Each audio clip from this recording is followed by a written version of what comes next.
La máquina de la naturaleza. Hacia el año 1800 hubo en algún lugar un francés extraordinario llamado Lazare Carnot. Fue estadista y ministro en varios gobiernos franceses y de hecho era tan eficiente que se le conoció como el organizador de la victoria de las guerras francesas de la Revolución. Era también científico e ingeniero y su trabajo fue lo suficientemente importante como para que se le recuerde incluso hoy. Casi un siglo después, esta gloriosa tradición familiar era continuada por Sadi Carnot,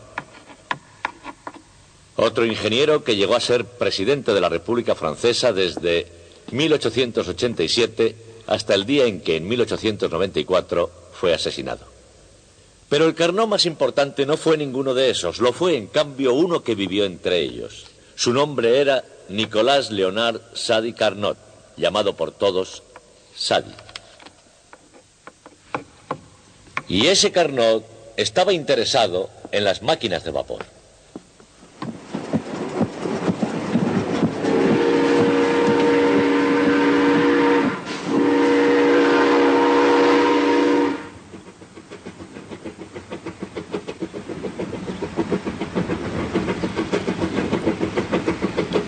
Desde andar a trompicones en Inglaterra en los primeros años del siglo XVIII, hasta la ininterrumpida promesa de la frontera americana, nada extendió tanto a lo largo y a lo ancho los horizontes de la civilización occidental como la invención de la máquina de vapor.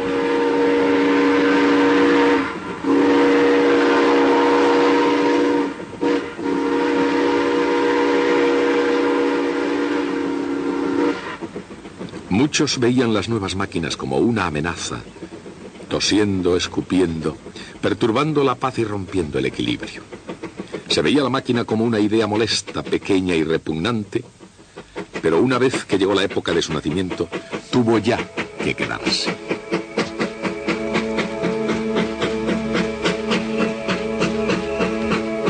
El vapor surgió en la era industrial y se convirtió en la fuerza de la revolución. Con una aceptación creciente a ambos lados del Atlántico y con unas configuraciones tan hábiles y variadas como fueron capaces de diseñar los ingenieros, las máquinas de vapor comenzaron a convertir los sueños en realidad.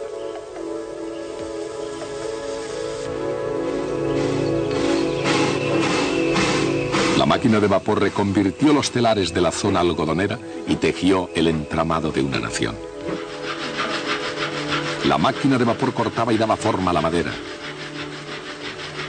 impulsaba émbolos y movía palancas.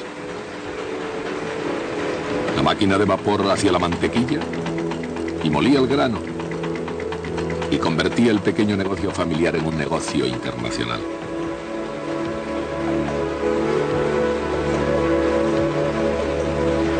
Con el vapor se hizo el trabajo preliminar y el gigante de la industria decidió establecerse definitivamente.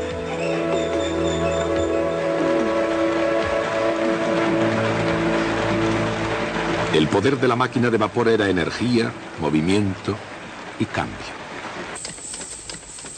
Llegó a ser un símbolo de la oportunidad, ya fuera para escapar de la falta de patatas, de los salarios de miseria o del zar de Rusia.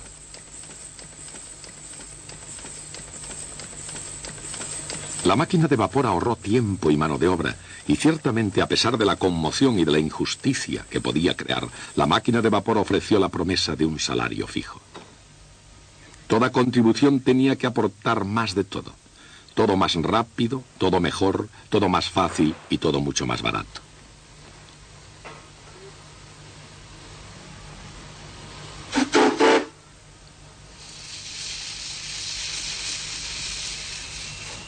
A donde quiera que uno mirase, en cuanto los hombres pudiesen hacer llegar los raíles, parecía que el resultado más importante de la nación era el progreso. Y más todavía, en cuanto a que la máquina de vapor transportase cuerpos y almas, transportó incluso el intelecto humano mucho más lejos. Lord Byron escribió: muy pronto las máquinas de vapor lo llevarán a la luna.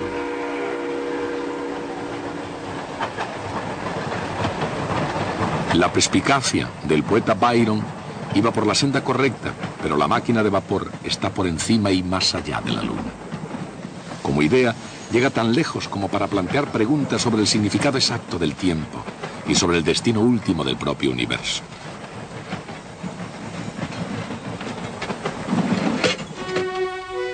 Ese fue el viaje que comenzó en la mente de Sadi Carnot. Nacido en 1796, Carnot puede que haya heredado de su padre su aptitud para las matemáticas y para la ingeniería militar, ya que su padre, Lassalle, se había convertido en un héroe de las guerras de la Revolución Francesa, en premio a sus habilidades en organización y táctica.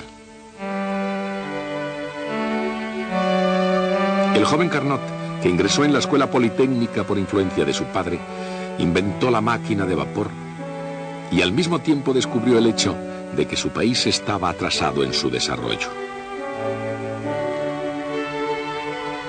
Para una potencia militar como Francia, esto era un problema, pero para un ingeniero militar era un reto.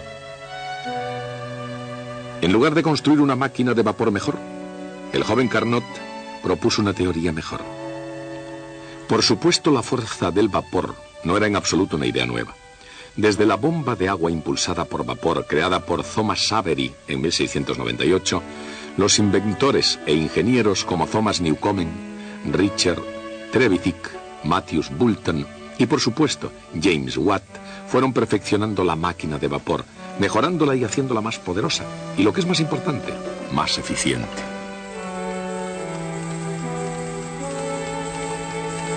Los inventores fueron creando uno tras otro ingeniosos dispositivos para obtener algo más de trabajo a partir de una tonelada de carbón.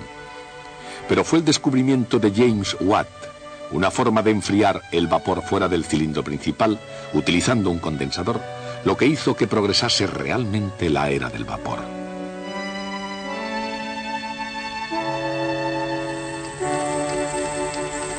Y yendo a la máquina de vapor, ¿qué es realmente lo esencial?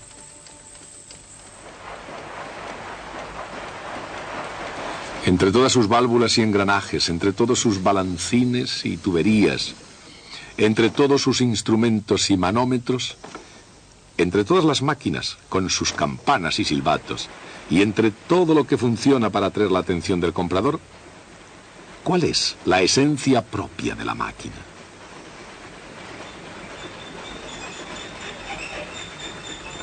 Es el cilindro. Un cilindro con un extremo móvil empujado por vapor a presión. Abriendo una válvula unida a la caldera, el cilindro recibe vapor a alta presión, que empuja el émbolo hacia afuera, ejerciendo un trabajo sobre el volante. El volante empuja nuevamente el émbolo hacia adentro, expulsando el vapor gastado a través de otra válvula, y la máquina está lista para un nuevo ciclo.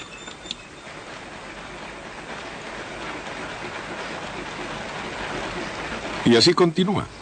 Adentro, afuera, adentro, afuera. No importa ni el objetivo ni el diseño que tenga. El cilindro es la...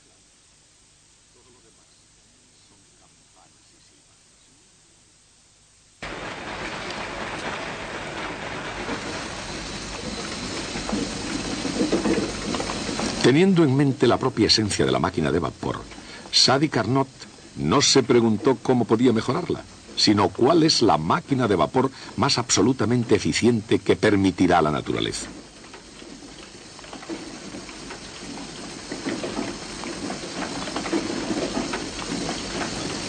Buscando la respuesta, Sadi Carnot se inspiró en la rueda hidráulica. Por supuesto, la máquina de vapor no fue el primer invento que alivió la carga de los trabajos físicos. Desde la antigüedad, las bestias ayudaron a arar y a moler, a bombear agua para regadío y a transportar las cosechas al mercado.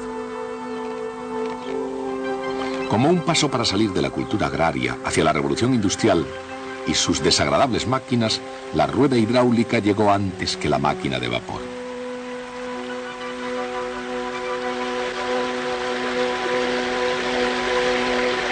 Y mientras que el agua impulsaba los telares de la industria textil inglesa, se comienza a hablar de otros fluidos en los círculos más eruditos de la época.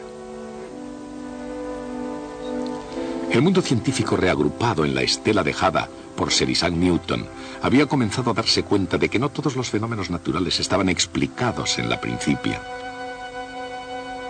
Durante un tiempo, la idea de una variedad de fluidos misteriosos se convirtió en una solución generalizada para un sinnúmero de enigmas físicos.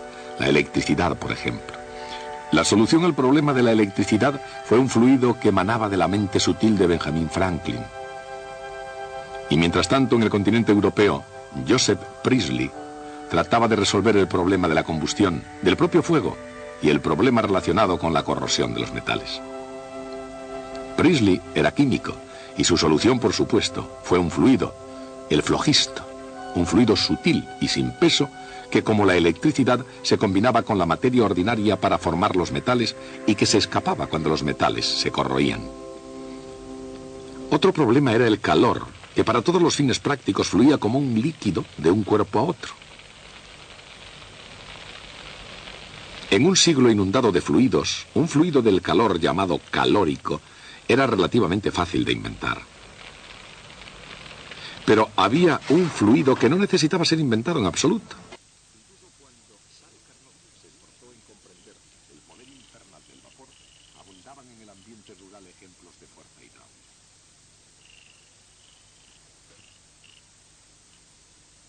Pensó que de la misma manera que el agua mueve las ruedas hidráulicas, fluyendo desde un nivel superior a otro inferior, una máquina de vapor es accionada por el calórico, fluyendo desde una temperatura superior a otra inferior.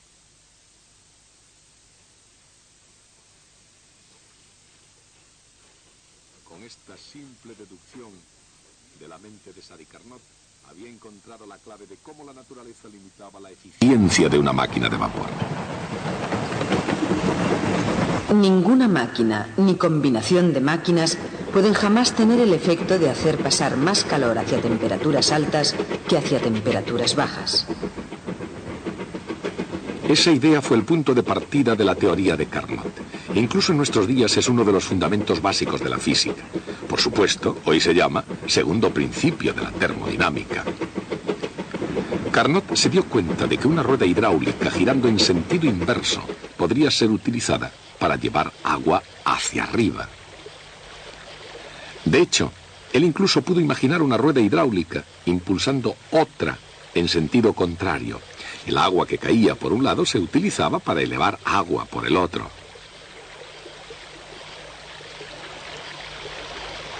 Comprendió que la máquina combinada jamás podría subir más cantidad de agua hacia arriba que la que fluía hacia abajo. El principio aplicado al flujo del calor en lugar de al flujo del agua se convirtió en el segundo principio de la termodinámica. Con esta idea, Carnot comprendió que la mejor máquina que la naturaleza podía permitir era una que pudiera trabajar igual de bien en un sentido y en el contrario. En otras palabras, una máquina que pudiera tomar vapor a baja temperatura y lo llevase a alta temperatura. En una máquina ordinaria entra calor a alta temperatura, se genera trabajo y sale de nuevo calor a baja temperatura.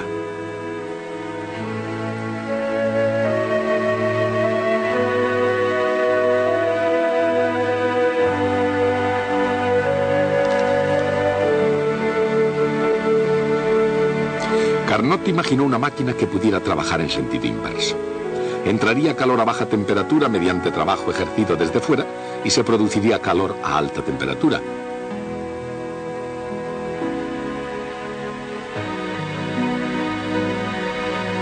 Existe un nombre para una máquina que funcione de esa forma.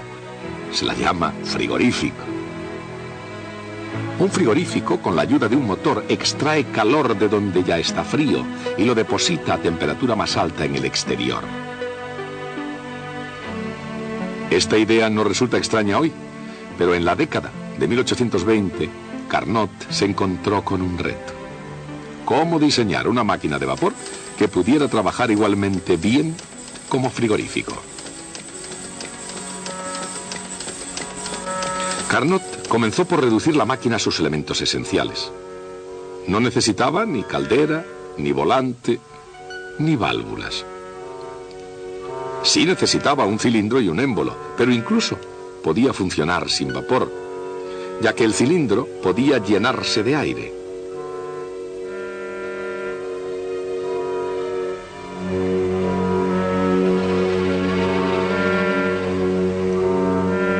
Se calienta y el aire se expande, llevando el émbolo hacia afuera. Se enfría y el aire se contrae, haciendo más fácil llevar de nuevo el émbolo hacia adentro a temperatura alta, y el émbolo realiza trabajo.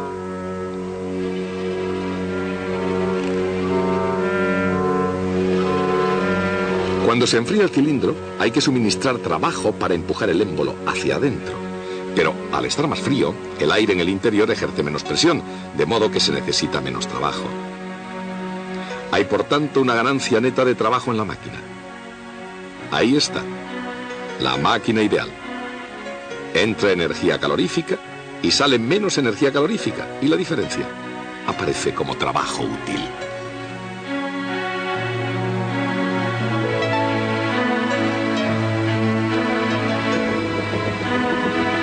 La máquina ideal comparte las características más importantes de las máquinas reales. Entra calor, realiza trabajo, y el calor debe ser siempre expulsado a temperatura más baja para dejar el motor listo para la siguiente carrera. Pero existe un problema. El calor fluye fácilmente desde una fuente caliente hacia un cilindro frío, o desde un cilindro caliente hacia una fuente fría. Pero estos pasos no pueden invertirse, ya que necesitaría que el calor circulara en el sentido incorrecto. La máquina ideal de Carnot, que funciona igualmente bien en un sentido que en el inverso, no permitiría utilizar esas dos carreras. Para hacer que una carrera sea reversible, el cilindro tendría que estar caliente antes de que el calor entre. Se permite que el gas caliente se expanda y entra más calor, realizando trabajo. Se empuja el émbolo hacia adentro y el calor fluye en el otro sentido.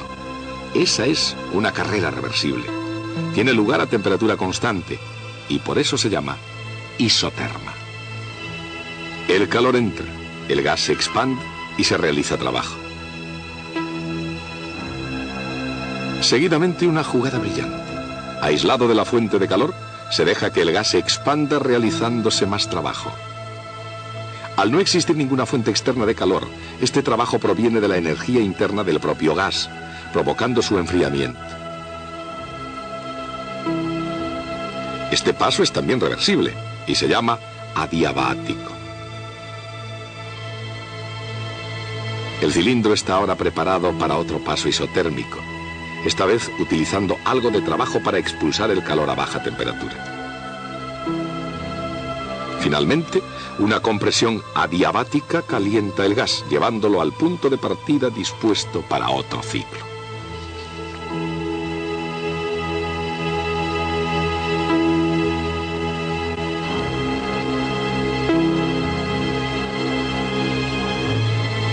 En cada ciclo se realiza trabajo neto, al igual que en una máquina real.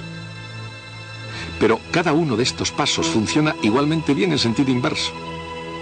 De manera que la máquina de Carnot es tanto un motor como un frigorífico. Trabajando igualmente bien en ambas direcciones, una máquina perfectamente reversible.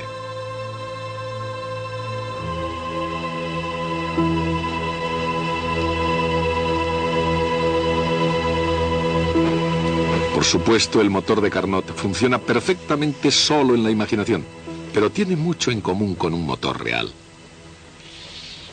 Por ejemplo, al igual que una máquina de vapor, la máquina de Carnot utiliza una fuente de calor a alta temperatura, y como una máquina real también necesita un lugar a donde expulsar calor a temperatura más baja, y un cilindro donde los gases puedan expandirse y contraerse. Y justamente aquí terminan las similitudes y comienza el verdadero desafío. ¿Cómo podría probar Carnot que su máquina era la más eficiente posible?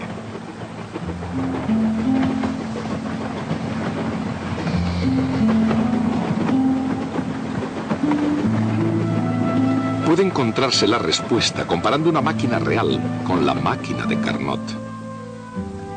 Al quemar combustible se genera una cantidad de calor Q sub I, a temperatura alta T sub I. Puesto ese calor en la máquina de Carnot, realiza un trabajo, W. La eficiencia de la máquina es justamente el trabajo realizado dividido por el calor que entra.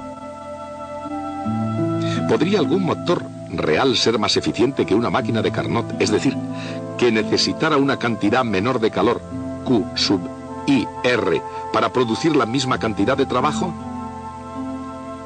Si así fuera, se podría utilizar ese trabajo para hacer que la máquina de Carnot trabajara en sentido inverso. Si la máquina real se conectara a una máquina de Carnot, el efecto sería similar a las hipotéticas ruedas hidráulicas de Carnot. La máquina real toma calor y realiza trabajo, justamente la cantidad de trabajo que la máquina de Carnot necesita para funcionar en sentido inverso. Recordemos que si la máquina real fuera más eficiente, Q sub IR sería menor que Q sub I.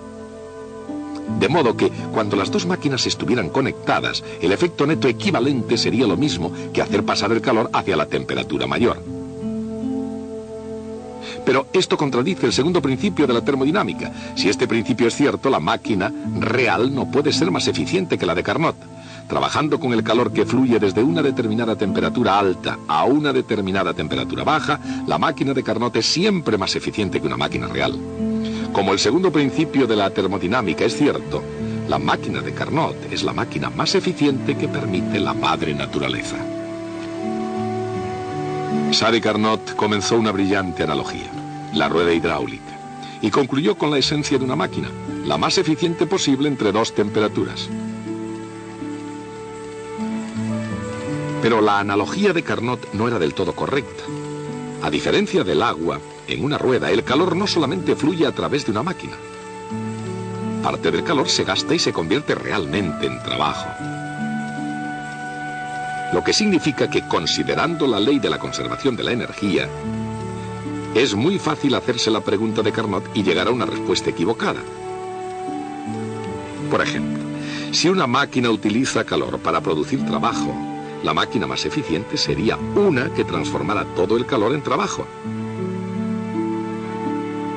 Pero esa es la respuesta equivocada.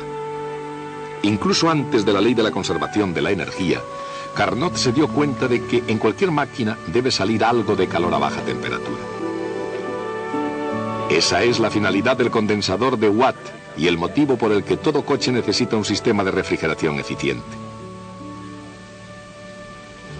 De acuerdo con la ley de la conservación de la energía, el trabajo realizado es sencillamente la diferencia entre el calor que entra y el que sale. De modo que la eficiencia de una máquina, su rendimiento, es siempre menor que uno. La lógica original de Carnot fue tan exacta que permaneció válida incluso con el descubrimiento de la conservación de la energía. Ninguna máquina, ni siquiera la máquina de Carnot, puede alcanzar la meta de eficiencia perfecta. Pero, ¿qué rendimiento puede alcanzar una máquina de Carnot? Depende de la temperatura. Cuanto más elevada sea la temperatura alta y cuanto menor sea la temperatura baja, mayor rendimiento tendrá el motor. De hecho, generaciones posteriores descubrirían que para una máquina de Carnot, Q sub 0 dividido por Q sub I es igual a T sub 0 dividido por T sub I. Y ese es el máximo rendimiento que puede alcanzar una máquina. Sadi Carnot murió en 1832. Tenía solo 36 años. Murió trágicamente en plena juventud de escarlatina. Durante su vida no fue realmente famoso, era respetado. Pero después de todo, como ingeniero, su obligación era construir máquinas mejores. Y las ideas de Carnot, aunque inteligentes, no ayudaron a nadie a construir una máquina mejor. A pesar de ser un ingeniero respetado, nadie se sintió impresionado por lo que había hecho. Cuando Joule apareció y descubrió, o mejor dicho, estableció la conservación de la energía, la situación para Carnot empeoró aún más, porque después de todo su razonamiento estaba basado en un fundamento defectuoso, la antigua teoría del calórico. Pero un físico alemán llamado Rudolf Clausius surgió en ese momento y rescató las ideas de Carnot. Lo que Clausius había demostrado era que en esta máquina, no en cualquier máquina, sino en una máquina perfecta, ideal, existe algo que sale igual a algo que entra. Es decir, algo se conserva en un motor ideal. Ese algo no es energía, sino más bien es el cociente, obtenido al dividir la energía del calor que entra entre la temperatura a que entra. Esta cantidad que idealmente se conserva siempre y realmente algunas veces, recibió por Clausius el nombre de entropía.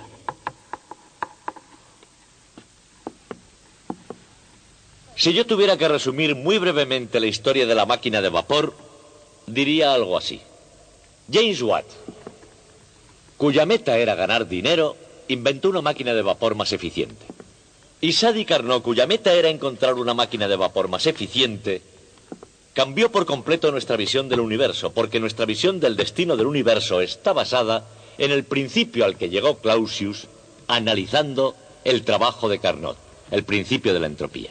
Y el principio de la entropía será nuestro próximo tema el próximo día.